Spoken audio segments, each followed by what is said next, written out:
to kind of go over this a little bit, but because no one from the Haudenosaunee or Native community is speaking, I'm only going to keep it kind of, you could either scoop it up off the ground or it could land on your stick and then fold over on your stick and then you just turn around and you throw it. Or it could be played double ball. So you have two balls tied together, there'd be buckskin filled with sage or something, and tied together with a strap of leather, and then they throw that through the air. And they would wrap around the stick and they throw it.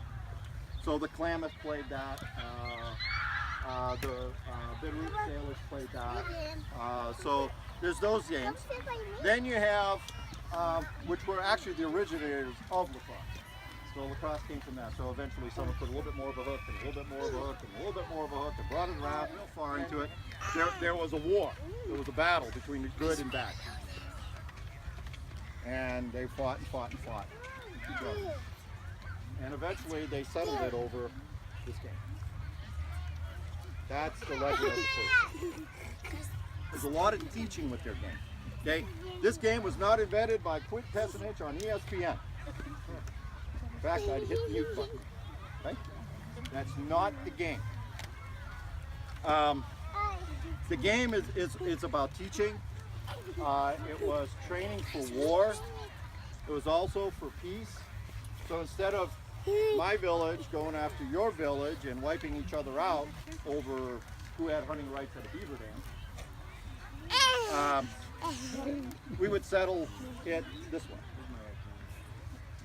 And whoever won the game won whatever the conflict was about. It's pretty brilliant, right? You know, right? So sometimes it just doesn't work out. But so that was one way that the game was played. The other way is called the medicine game. So how many people have seen the movie, the film, The Medicine Game? Okay.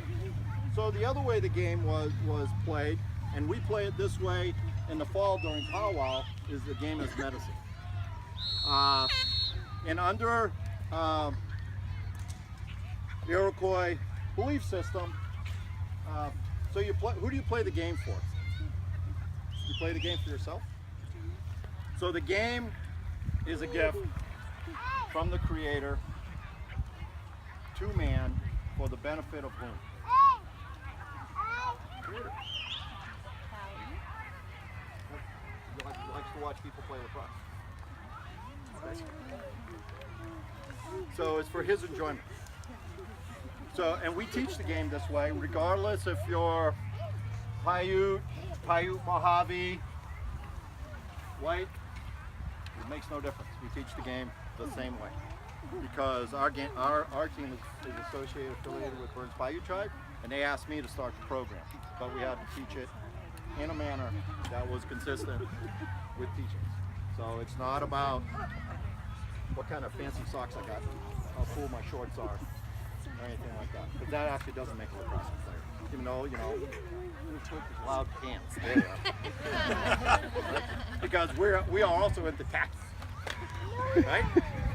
Notice I'm representing. He's representing everybody. I got everybody on here. So when you play the game, it's not for you on a lacrosse field. And we may, as coaches, sometimes disagree with that, but we deal with that later, not during the game. This isn't, you know, basketball, and you're not screaming and yelling, and you're not doing that. Okay? When we have those types of issues, we deal with it differently. Okay? Not in front of the kids. And the fourth group is the parents. Right? So remember I told you the game's about energy, lacrosse is about energy. Right? I get wicked excited on a lacrosse field. Okay? Even today, you know, and I've been out of college for a long time, and I still get really, really excited to play. I still get butterflies when I play. But the other group of parents, you guys are really important to make the game work. Okay? Yes, you want your son's team to win. Yes, you want your son's team to play well.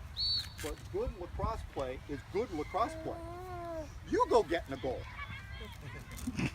You see a goalie make a really good save goal. I've been on sitting there with guys on my kids on my own team said, Coach, why are you cheering? It was a good play. It's a nice pass. It's a good shot. It was a nice clear. It was good man ball. That's the way it's done.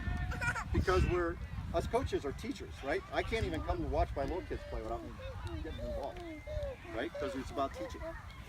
So the parents, we want you to be loud, okay? It's okay to be loud. It's just what you say, right? It's what you say. It's got to be positive. It's got to be constructive, right? And so good play, good hustle, cheer the kids on. You know, you'll see kids dogging it that are tired. Hey, so what if there's not a kid on your team? Let's go, get back down there. Let's go. We want to see good lacrosse, right? Because all I care about is good lacrosse. That's what I want to see, right? And we have a lot of work to do out here to get good lacrosse.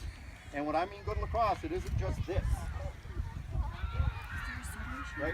And I can do behind the back, and I can do all this other stuff, and I got right and left, and I can spin my stick, and I can do all that, and I can do a fancy stick trick. Now, good lacrosse is the whole deal. It's the whole enchilada. It's everything. That's good lacrosse, right? And it's the kids playing the right way. It's the parents being positive. It's the coaches being positive. It's the officials doing their job, calling a good game, right? That's how it's done. So with that, I guess I'll kind of leave it there. Okay. So what we all want to do now is stand up, and you know what? It's not, okay? And then everyone get in and intermingle. Because at some point, I guarantee you're going to run into these guys. Somewhere, at another tournament, maybe in college, maybe 15 years from now, when you're playing in some, you know... Sisters, as a coach, in a coach's game. Who knows? we hope. That's what we hope. Because we won't. We won't. I hope not. So that's what we want. So guys, intermingle, because it's all about making friends and contacts. You never know. Might meet each other on Wall Street someday. Okay. All right. So moms and dads in here too. Remember, you're part of the deal. We don't have a. So Tom, come here. Yes, sir. So we're going to start it with